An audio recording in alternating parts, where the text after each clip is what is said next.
Fala galera, tudo bom? No vídeo de hoje eu vou falar aqui sobre possíveis previsões sobre o coronavírus e como será o nosso futuro, sabendo já que o mundo mudou, né? E nós temos agora uma nova visão de mundo. Um mundo talvez ele pode ser mais solidário, ele pode ser mais cooperativo. Então a partir daí eu fiz algumas pesquisas, eu deixei aqui um pequeno rascunho, então de vez em quando eu vou baixar a cabeça um pouquinho. Também tem algumas informações aqui no meu notebook, então de vez em quando eu vou desviar o olhar, mas não se preocupe que é só para dar informação. Uma coisa que eu tenho que dizer para vocês é o seguinte: meu formato agora de vídeo será um vídeo para esportes, para entretenimento. Prometo que vou fazer um vídeo aí sobre filmes e outro sobre educação. Esse está pautado na área de educação, porque vai servir muito, alguns conceitos aqui vai servir para o meu alunado, mas também serve como questão política. Mas eu não vou entrar em debates políticos aqui, longe de mim, eu não quero entrar em debates políticos, é só uma projeção que eu fiz através de pesquisas, ok? Só para ter início, eu tive ideia desse vídeo porque eu assisti vou até aconselhar para quem gosta, o Roda Viva de Mônica de Bolle, né? Mônica de Bolle, que é uma pesquisadora do Instituto Peterson Institute for International Economics, né? Porém ela é brasileira. Ela foi uma grande entusiasta aí em críticas sobre o governo Dilma, principalmente pelo uso do BNDES durante o governo Dilma, mas hoje ela se declarou também votar em Ciro Gomes. Então ela, por um lado, ela agradava um grupo, depois ela começou a desagradar esse mesmo grupo, e ela fez algumas projeções do Brasil e do mundo através desse instituto de pesquisa em que ela é pesquisadora. Também pesquisei um artigo de um professor chamado Reginaldo Nasser, professor de Relações Internacionais da PUC, Universidade Católica de São Paulo, e Átila Yamarino. Esse doutor, se não me engano, da Universidade de Yale, porém eu conheço ele há muito tempo, vai fazer mais de 3 anos, conheço, óbvio, não pessoalmente, mas conheço nos vídeos do Nerdologia, e ele ficou muito bem famoso aí nos últimos meses pelo fato de estar combatendo, dando informações científicas através de dados científicos e combatendo aí ao que nós chamamos de obscurantismo científico, aquela ideia de se basear não em fatos e sim em achismos. Ele esteve já no Roda Viva, ele está fazendo lives, ele participou do My News, um canal que eu acompanho também, e a partir daí me veio a ideia de fazer esse vídeo para vocês como possíveis projeções do futuro aí do nosso planeta, Brasil e mundo. Eu vejo muitas pessoas falando do agora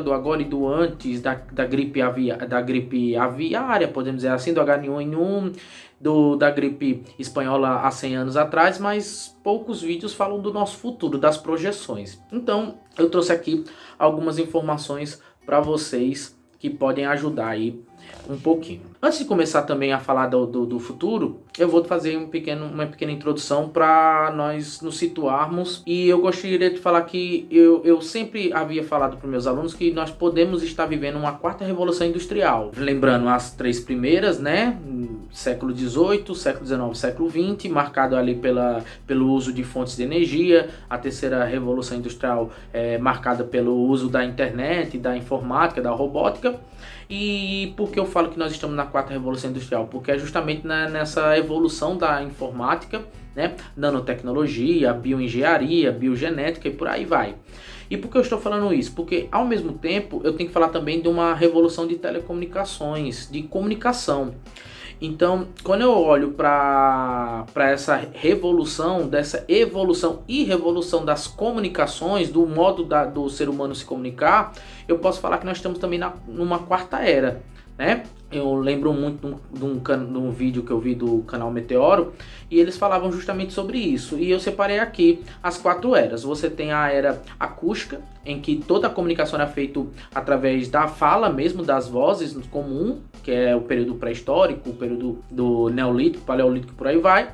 Depois você tem o período da escrita, né, que você tem a evolução da escrita e a partir daí você tem relatos, né? A geografia vai ajudar muito com a ideia da cartografia, do mapeamento e tudo mais. Depois você tem a revolução da prensa, né? Aí você vai ter não só a escrita, mas sim os documentos prensados, aí por isso que vem a noção de imprensa, né? Isso foi muito importante para facilitar a revolução, a reforma protestante. Foi por isso que a reforma protestante ganhou tanto ênfase, e também depois o iluminismo e por aí vai, porque através daí a imprensa vai difundir os ideais, propagando a informação. E por final, no século XX, você tem a evolução da eletrônica. E por que eu estou falando isso? Porque acredito eu que esse ponto da eletrônica, da informática, da informação através de dados digitais, ele vai corroborar com justamente a propagação tão rápida e tão eficaz da informação. E graças a isso nós estamos sobrevivendo a essa grande crise, essa grande pandemia. Certo? E essa pandemia vai consolidar essa quarta era, podemos dizer assim. A quarta era é a era da informática, porque justamente nós estamos fazendo esse contato agora. Você está tendo aulas virtuais, você está tendo o teletrabalho, você está tendo compras online. Ou seja, se não houvesse a informática, se não houvesse essa revolução tecnológica, talvez nós estaríamos num futuro bem mais obscuro. Porém, agora eu vou citar alguns pontos aqui a ser destacados. Primeiro, como eu já havia falado, a ideia do consumo pela internet é um dos principais pontos. Eu gosto de falar que essa pandemia ela acelerou o que já estava acontecendo. Por exemplo, o aumento gradual do consumo pela internet, né? Os aplicativos de compra, o uso pessoal de imagem através de YouTubers, de Instagrams influencers, que a partir daí você vai ter um aumento gradativo da utilização da mídia como ferramenta de venda, de propagação de serviços e vendas. Então, a pandemia pode-se marcar que é o fim do século XX, podemos dizer isso, e o início do século XXI. Ou seja, os livros futuros, histórias, os livros de humanidades, ele vai relatar justamente isso. Nós estamos no fim de uma era e início de uma nova era. Então, o primeiro ponto é o consumo de produtos e serviços na internet. Ou seja, por conta da pandemia, esses produtos, esses serviços estão cada vez mais efusivos. Vou só citar um exemplo. A Amazon, por exemplo, ela contratou recentemente 700 mil funcionários. Por quê? Porque a demanda está cada vez maior na Amazon. Você tem aplicativos de compra pelo celular de lanches, de alimentação. Você tem mecanismo de compra de roupas e tudo mais. Ou seja, a internet ela vai dar uma ênfase, ela vai dar um aumento, certo? Justamente para facilitar nossa vida. E isso é algo que não tem mais volta. Algumas empresas vão ter que se adequar para justamente facilitar essas vendas. O segundo ponto que eu coloquei aqui no meu slide é trabalho remoto, teletrabalho. Eu topiquei aqui alguns fatores importantes. Por exemplo, no teletrabalho você vai ter a questão, você pode ter uma precarização. Aí é um fator que já eu vinha falando. Eu gosto muito de falar da ideia da uberização, né? Um dos fatores que o Brasil está cada vez mais propício e suspenso, e por isso que gera um grande debate se a gente faz isolamento social, se a gente abre para um isolamento mais, como posso falar, mais aberto, né? Só alguns setores, só o grupo de risco que tem que ficar isolado. Isso se dá pelo fato da nossa economia ser muito fragilizada e ser muito terceirizada. Mas uma terceirização, uma terciarização, de fato que os trabalhos eles são precarizados. Por exemplo, os deliveries, né? Os Uber Eats, os entregadores, os motoboys, os trabalhadores individuais, que eles não têm uma certa seguridade, eles não têm como posso dizer, uma certa reserva, justamente por esses períodos. Pode ser uma crise econômica, pode ser uma pandemia, como nós estamos enfrentando. Então, pelo fato do Brasil vivenciar esse período, isso só corrobora, só mostra que a nossa economia é uma economia fragilizada e é uma economia que ela não é sustentável. Ou seja, nossos trabalhadores eles são muito dependentes e por isso que nós temos que ter uma intervenção maior, podemos dizer assim, e esse Estado ele tem que permanecer um pouquinho mais atuante. Então por isso que nós estamos tendo aí, por exemplo, essa questão dos R$ 600 do governo, a ideia de auxílio e esse debate que alguns empresários eles querem abrir as portas porque eles praticamente não têm algumas reservas. Ok? Então, voltando lá para a ideia do trabalho remoto, você tem a flexibilização do trabalho remoto, ou seja, você vai ter agora empresas no futuro aceitando pessoas trabalharem em casa, o home office, né? Para facilitar também a logística, por exemplo, trabalhos que não precisa você estar presencialmente, você não precisa estar no seu local, isso vai também ter um déficit no setor imobiliário de comércio. Por exemplo, como posso falar, aquelas grandes empresas que pegavam várias salas em edifícios, pode diminuir, essa pessoa pode trabalhar em casa, ou seja, a pandemia está mostrando isso pra gente. Outra questão interessante, deixa eu ver aqui, é a automação. Ou seja, essa automação, pessoas agora também buscando trabalhar por conta própria dentro de casa. A ideia também, agora a visão de algumas indústrias poder, principalmente multinacionais, ir atrás de mão de obra mais barata pelo fato dessa automação, dessa ideia de trabalhar em casa, e isso pode afetar também alguns setores da economia. Já falei sobre a precarização, a questão dos empregos do Brasil serem muito precarizados, e isso vai facilitar aí o aumento da miséria, vai aumentar a desigualdade social. Ou seja, para mim, a pandemia só está mostrando as mazelas do Brasil cada vez mais fortes. Uma questão que tem a ver com o trabalho e tem a ver com medicina é a questão das consultas online. Isso pode aumentar e vai ficar bem característico agora no Brasil e no mundo, né? As pessoas que já estão mais enfermos, então não precisa sair mais de casa, só fazer uma breve consulta online. Não é pesquisa no Google que eu estou falando, serão aplicativos, serão os próprios hospitais disponibilizando consultas online através de videoconferência, através de programação de teleconferências e por aí vai, né? Do mesmo âmbito aí dessa questão de trabalho, você vai para a educação. E na educação você vai ter também o quê? Uma melhoria, certo?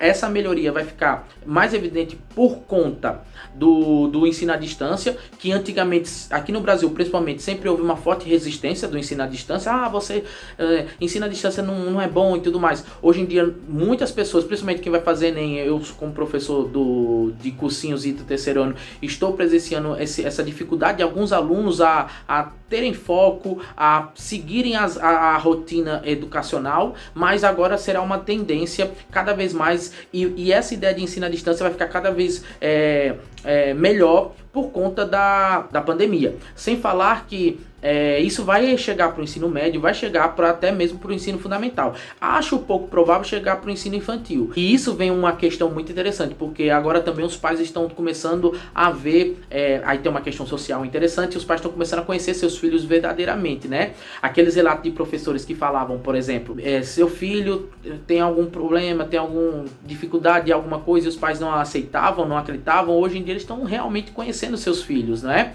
Tem relatos aí de alguns amigos meus que têm filhos que falam que não aguenta mais, não aguenta no bom sentido, essa convivência e tudo mais. Então, esse é um ponto interessante também relacionado ao ensino superior. Deixa eu ver se faltou alguma coisa sobre... Sim, novas ferramentas serão utilizadas para o ensino superior, como o Hangouts, né? Que já era utilizado, mas se tornou mais comum. Eu mesmo, por exemplo, estou aprendendo muito nesse mês, justamente para possibilitar assistir aulas e também a dar aulas, ministrar aulas. Vale lembrar também a ideia do Zoom, que teve uma polêmica aí e tudo mais, fazendo aí propaganda aí para esses grupos.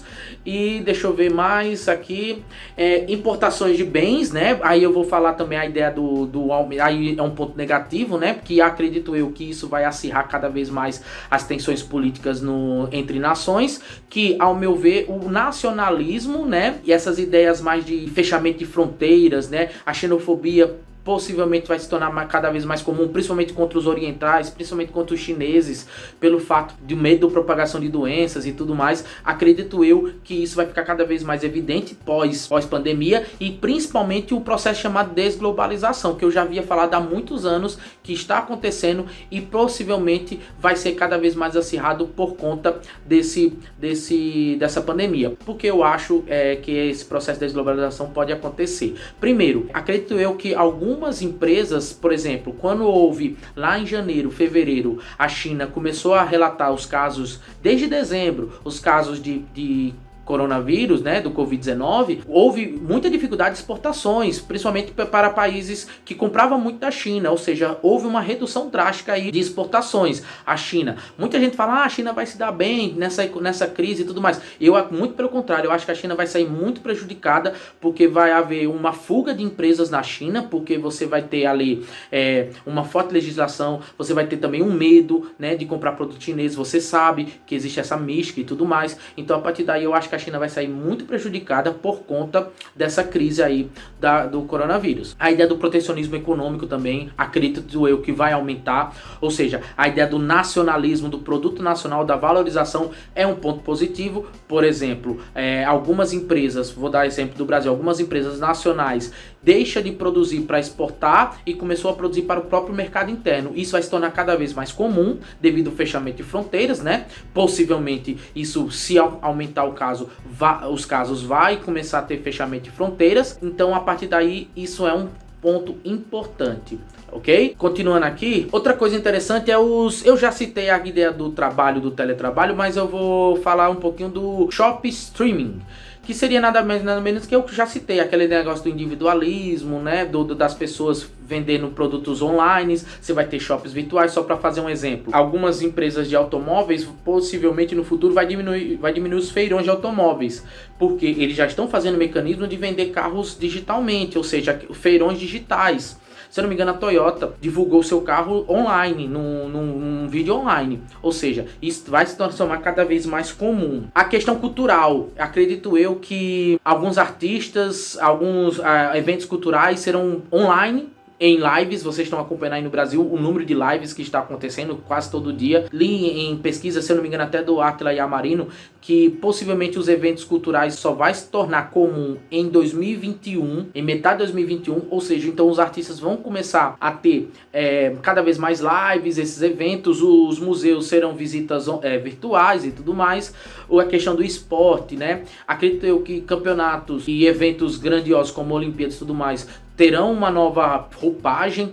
Isso tudo vai modificar o mundo. Pode ter certeza. Questão do comércio, né? O comércio vai se preocupar mais com limpeza, com higiene, com saúde, restaurantes. A questão do espaço. As pessoas terão mais medo de frequentar esses ambientes muito fechados. Ou seja, esses ambientes muito fechados, ambientes que não tem tanto espaço, mesas uma próxima da outra. Isso possivelmente os restaurantes vão ter que se adequar, porque as pessoas terão medo. Vai passar um longo período com esse medo aí, justamente por conta disso. A questão do consumismo, acredito eu que nós vamos nos tornar cada vez mais conscientes em relação ao consumismo, através de um instituto de pesquisa de Copenhague, né? Copenhague Institute for Future Studies. Eles fizeram um estudo acreditando que eles vão começar a utilizar a ideia do menos é mais, a ideia do consumo consciente, que já era uma tendência que estava começando a surgir lá no início do século XX, no século XXI, e a pandemia está acelerando esse processo. Então acredito eu que nós vamos ter uma freada aí no consumismo mundial, mesmo pós-pandemia. Não é questão só de dinheiro, mas sim há uma readequação na economia mundial. A questão da sociedade, acredito eu que as crenças e valores, nós seremos uma sociedade que teremos mais empatia, nós estamos tendo exemplos aí de solidariedade. Então aquela visão do individual, do individualismo e tudo mais, acredito eu que vai começar a perder força e mais um âmbito mais social. Só para finalizar, eu também pensei na questão acadêmica aí, na ideia do just in time, né? Que foi muito comum ali pós Segunda Guerra Mundial, pós crise 29. Acredito que isso vai perder força, a ideia da indústria só produzir sob demanda, pelo fato de nós termos uma pandemia em que está tendo uma crise de desabastecimento em muitos locais. Ou seja, a ideia de estocar pode, eu não estou dando certeza, isso é uma percepção minha, pode voltar a ter mais ênfase aí nos setores. Sim, a ideia também do liberalismo. Acredito eu que o capitalismo vai entrar numa nova roupagem, vai entrar numa nova fase, não vai morrer, não vai entrar outro sistema econômico, mas acredito eu que o capitalismo vai ter uma nova roupagem, será um capitalismo mais intervencionista, o Estado vai intervir mais na economia. Lembre-se do keynesianismo pós-crise 29, lembra do 2008, quando o Estado também interviu na falência de alguns bancos, né, lá nos Estados Unidos, e possivelmente não, estamos vendo o Estado atuando principalmente em economias bem liberais, como a dos Estados Unidos, né, o próprio Reino Unido. Então nós temos aí uma ideia de um Estado, a ideia do Estado intervindo mais, a ideia de uma renda universal tá ganhando força, né? Aí você vai falar, mas isso é uma ideia meio de esquerda, comunista, a renda universal, não,